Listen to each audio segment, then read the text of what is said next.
Hi friends, నమస్తే అండి. మనము ఈరోజు ద్వారపాలకుల గురించి తెలుసుకుందాము.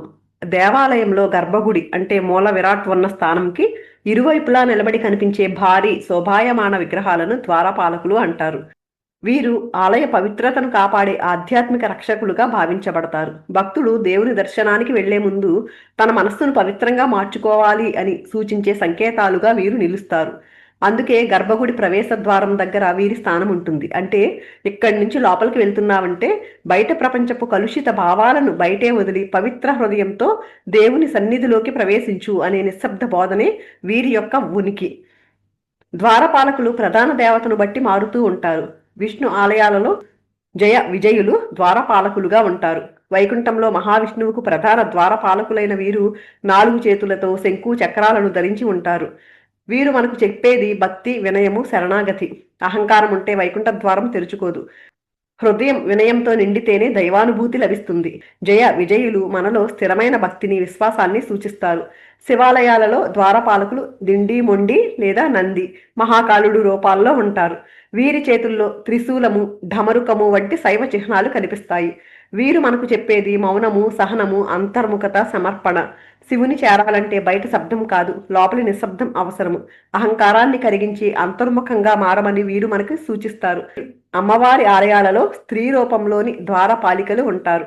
అమ్మవారి స్వరూపము సౌమ్యం అయితే వీరు ప్రశాంతంగాను, ఉగ్రమైతే రౌద్రంగాను దర్శనమిస్తారు. వీరు మనకు చెప్పేది ప్రేమ, కరుణ, శక్తి, రక్షణ. అమ్మవారి సన్నిధిలో భయం కాదు, పూర్తి సమర్పణ ఉండాలి. చాలా ఆలయాలలో ద్వారపాలకులు పెద్ద కళ్ళు, గంభీరమైన మీసాలు, ఉగ్ర భంగిమతో కనిపిస్తూ ఉంటారు.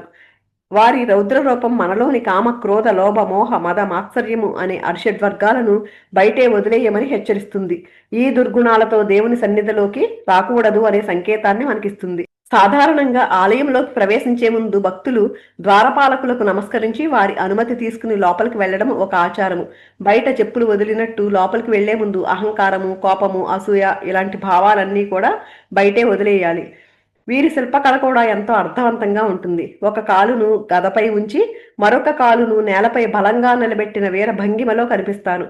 ఇది అప్రమత్తత, రక్షణకు సంకేతము. చేతుల్లోని ఆయుధాలు వారు ఏ దైవానికి ప్రతినిధులో తెలియచేస్తాయి.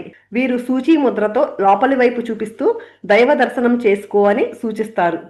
ద్వారపాలకులు కేవలం విగ్రహాలు కాదు, భక్తుడిని బాహ్య ప్రపంచం నుంచి అంతర్ముఖ దైవ చింతనలోకి తీసుకెళ్లే ఆధ్యాత్మిక మార్గదర్శకులు.